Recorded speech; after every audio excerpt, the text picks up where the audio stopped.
Welcome back to our channel Bhishma the master. ఈరోజు మనం భారతదేశంలో అతిపెద్ద ఎత్తైన గోపురాలు కలిగినటువంటి టాప్ 10 పొజిషన్లో ఉన్నటువంటి దేవాలయం మన గొల్లల మామిడాడ కోదండ రామస్వామి ఆలయం దగ్గర ఉన్నాము. ఇప్పుడు మనం లోపలికి వెళ్ళి ఆలయ విశేషాలు తెలుసుకుందాం. ఈ దేవాలయానికి అయితే చాలా విశిష్టత ఉంది. ఎందుకంటే మన భారతదేశంలో మొదటిసారిగా తపాలా కవర్పై గోపురాలు ప్రింట్ చేయబడ్డవి. రెండవ భద్రాద్రి, చిన్న భద్రాచలం అనేవి కూడా ఈ దేవాలయాన్ని పిలుస్తారు. ఇంత విశిష్టత కలిగిన దేవాలయంలో మనకి మరొక విశేషం ఒకటి ఉంది, అద్దాల మండపం. మన ఆంధ్రప్రదేశ్లోనే నాకు తెలిసి ఇలాంటి మండపం ఎక్కడా ఉండదు. చాలా పేరుగాంచిన దేవాలయం మన కోదండ రామస్వామి దేవాలయం, గొల్లల మామిడాడ, కాకినాడ జిల్లా. ఇదైతే ఒకప్పుడు ఉమ్మడి తూర్పుగోదావరి జిల్లాలో ఉండేది. దగ్గరలో ఉన్న రైల్వే స్టేషన్ అయితే సోమలకోట 17 కిలోమీటర్ల దూరంలో ఉంటుంది. అదేవిధంగా కాకినాడ రైల్వే స్టేషన్ అయితే 25 కిలోమీటర్లు. మన కాకినాడకి దగ్గరగా ఉన్నది. అయితే ఎక్కడ స్కిప్ చేయకుండా చూడండి, చివరి వరకు చాలా బాగుంటుందంటే చాలా బాగుంటుంది. ఇప్పుడైతే మనం దూరంపూడి రామచంద్రారెడ్డి గారి వారి భార్య అచ్చయ్యమ్మ గారి సహకారంతో నిర్మించబడిన అద్దాల మండపం మీకు చూపిస్తానండి. ఈ అద్దాల మండపం అయితే మైసభలాగా కనిపిస్తుంది. సీతారాముల వారి పట్టాభిషేకం చూడండి ఎంత చక్కగా ఉన్నదో. నిజంగా సీతారాముల వారు ఇక్కడే ఉన్నట్టుగా ఉంది. మనకి సీతారాముల వారి పట్టాభిషేకం చిత్రం అపురూప ఘట్టం కింద చెప్పవచ్చు. దీన్నంతా కూడా ఈ అద్దాల్లో ఎలా కనిపిస్తుందో చూడండి.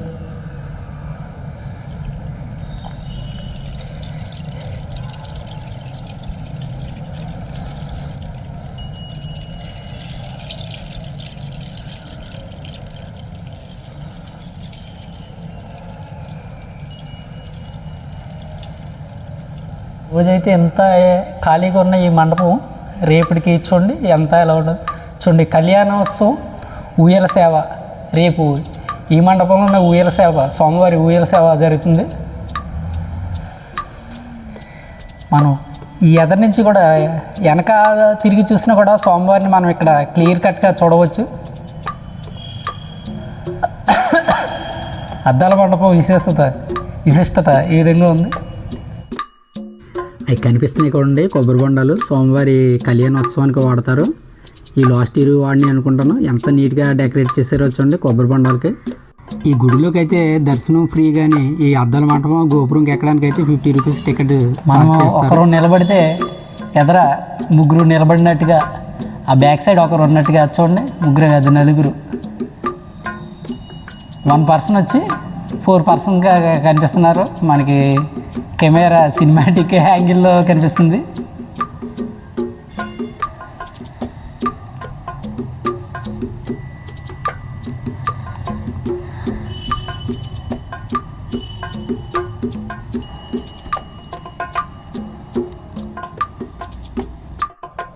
చూడండి, మనకి ఇక్కడ సీతారాముల పట్టాభిషేకం, ఇక్కడ స్వామివారి ఊయల సేవా కార్యక్రమం జరుగుతుంది. ఈ డెకరేషన్ అంతా కూడా నైట్కి చేంజ్ చేస్తారు. ఇక్కడ పశ్చిమ గోపురం ఉంది. దీన్ని 1956 సంవత్సరంలో దూరంపూడి ఆదిరెడ్డి సీతయ్యమ్మ దంపతులు ఆధ్వర్యంలో నిర్మించారు. 6 సంవత్సరాలు కష్టపడి 11 అంతస్తులు 200 అడుగులు ఎత్తులో ఈ గోపురాన్ని నిర్మించారు. ఈ గోపురం అయితే మాత్రం చాలా ఎత్తుగా ఉంటుంది. తూర్పు గోపురం అయితే దీనికన్నా కొంచెం తక్కువ ఉంటుంది. దాని తర్వాత చెప్తాను మీకు. ఇప్పుడు మనం గోపురం పైకి వెళ్దాం.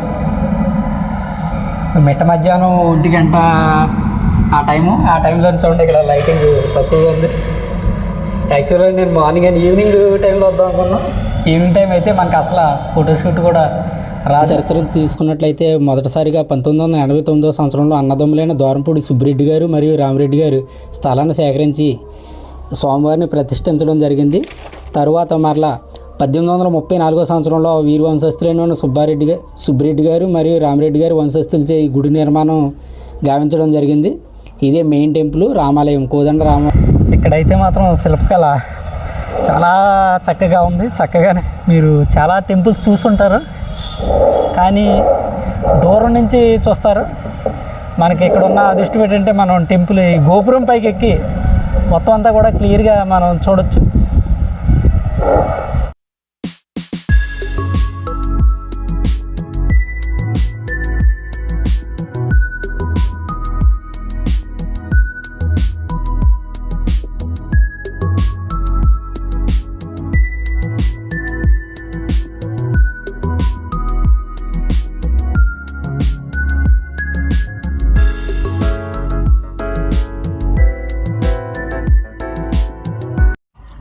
మీరు చూస్తున్నది తూర్పు గోపురం. దీన్ని 1948 సంవత్సరంలో నిర్మించారు. నిర్మాణానికి 6 సంవత్సరాలు టైం పట్టింది.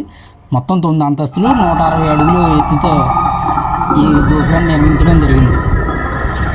మిట్ట మధ్యాహ్నం కాళ్ళు అయితే మాత్రం ఒక రేంజ్లో కాలుతుంది. శ్రీరాములు వారికి వారధి కట్టే సందర్భంలో చూడండి శిల్పకళ ఎలా ఉందో.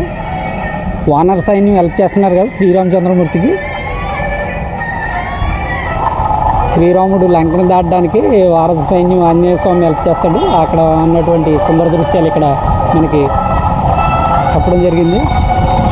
ఇప్పుడైతే మనం 3rd ఫ్లోర్లో ఉన్నాం. 3rd నుంచి 4th పైకి వెళ్దాం. ఇక్కడ కూడా రామాయణానికి సంబంధించి చిత్ర సంపద చెక్కడం జరిగింది.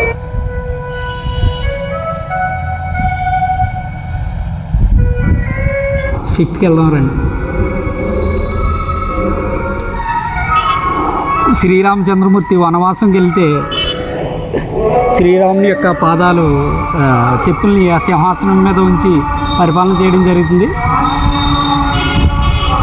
ఆ యొక్క సుందర దృశ్యాలు మనం చూడవచ్చు. ఇక్కడైతే తాటకి ముక్కు చెవుల్ని లక్ష్మణ మహాస్వామి కోయడం జరుగుతుంది. ఆ చిత్రాలు చూడండి. ఇక్కడ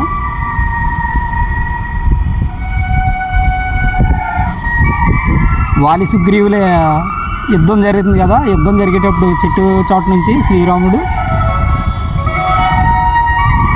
వాలిని అంతమొందించేటువంటి చిత్రాలు ఇక్కడ మనకి కనిపిస్తున్నాయి.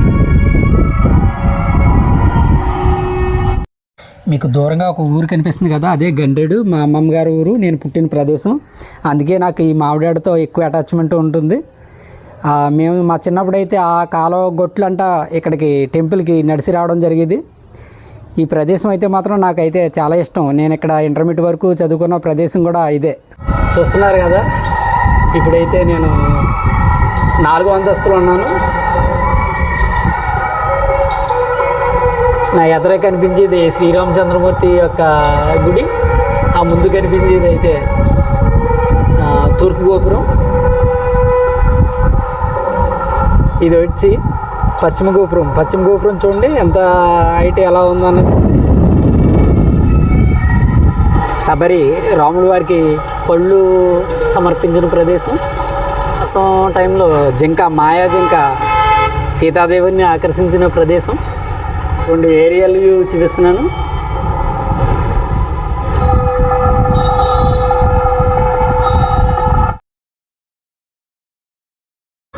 ఇప్పుడైతే మనం 5వ అంతస్తులో ఉన్నాం.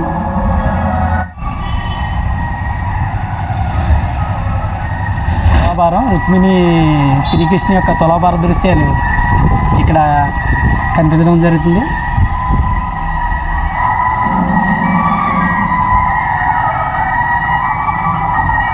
గోకులంలో శ్రీకృష్ణుడు ఉన్నటువంటి ప్రదేశం. యశోదాదేవి కృష్ణుడిని ఒక రోలుకి కట్టేస్తుంది కదా, ఆ సందర్భంలో ఉన్నటువంటి చిత్రం ఇక్కడ చాలా చక్కగా నిర్మించడం జరిగింది. 6వ ఫ్లోర్ నుంచి 7వ ఫ్లోర్కి వెళ్తున్నాం. కృష్ణుడిని వేరే చోటకి మళ్ళీ దృశ్యాలు ఉంటాయి చూడండి.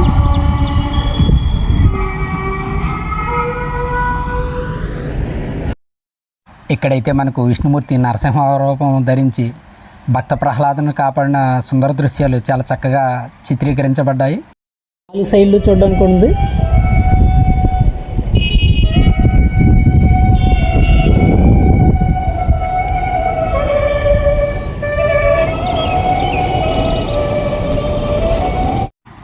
మీరు చూస్తున్నారు కదా, ఈ గొల్లల మామిడాడ పరిసర ప్రాంతాలంతా కూడా వరి పంటలకు చాలా ప్రసిద్ధిగాంచినవి. ఈ దేవాలయం, ఈ టెంపుల్ పైకి ఎక్కినట్లయితే ఈ చుట్టూ అంతా కూడా చాలా గ్రీనరీ కింద కనపడుతుంది. ఈ ప్రదేశం అంతా కూడా తుల్యభాగ నది పరివాహక ప్రాంతము. గోదావరి నదికి ఒక పాయ తుల్యభాగ నది. ఇక్కడే మనకి పంటలు అయితే చాలా చక్కగా పండుతాయి. ఎలా ఉంటుందన్నారు, ప్రజెంట్ ఏంటంటే అలా ఉంటుంది అనుకుంటున్నారా? ప్రజెంట్ అయితే కోతలు అయిపోయి పంట కోసేశారు, అందుకే అలా ఉంది. 8 ఇప్పుడు మనం 8లో ఉన్నాం. 9కి వెళ్దాం. భాగవతానికి సంబంధించినటువంటి చిత్రాలు ఇక్కడ మనకి కనిపిస్తున్నాయి ఈ అంతస్తులో. ఇప్పుడు మనం 9వ అంతస్తు ఎక్కుదాం రండి.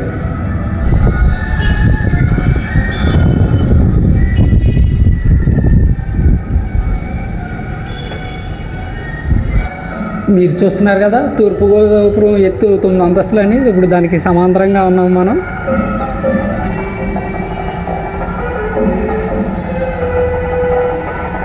మన వాళ్ళకి దేవాలయ గోడల మీద చిత్రరాతలు రాసి అలవాటు ఒకటి ఉంది. ఇదైతే చాలా వరస్ట్. ఇలా ఎవరు కూడా రాయకండి. ఎవరైనా రాసిన వాళ్ళు ఉంటే వెంటనే కమిటీ వాళ్ళకి తెలియపరచండి. మనమైతే 10వ ఫ్లోర్లో ఉన్నాము. 11 పైన ఉంది, కానీ అంటే 11కి నో ఎంట్రీ. మన గొల్లల మామిడాడ కోదండరామాలయానికి ఒక ప్రత్యేకత ఉందండి. ఇక్కడ స్వామివారి కళ్యాణం జరిపిస్తారు. దీన్నే ఇక్కడ 2వ భద్రాద్రి అని కూడా పిలుస్తారు. స్వామివారి కళ్యాణానికి వచ్చి సుమారుగా 50,000 మంది భక్తులు వస్తారు.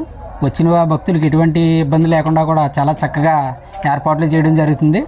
ఈ కళ్యాణోత్సవానికి మన జిల్లా కలెక్టర్ గారు వచ్చి పట్టు వస్త్రాలు సమర్పించడం ఆనవాయితీగా వస్తుందండి. చాలా చక్కగా జరుగుతుంది. ఈ కోదండరామస్వామి వారి ఆలయ వారసుడు అనువంశిక ధర్మకర్త అయినటువంటి శ్రీ దూరంపూడి శ్రీరామ మురళీకృష్ణ శ్రీనివాసరెడ్డి గారు వారి ఆధ్వర్యంలో ప్రతిరోజు అన్నదాన కార్యక్రమం జరుగుతుంది. ఈ కమిటీ ఏర్పాట్లు కూడా చాలా చక్కగా నిర్వహిస్తున్నారు. మీరు చూస్తున్నారు కదా స్వామివారి దివ్య రూపం ఎంత చాలా చక్కగా ఉన్నదో.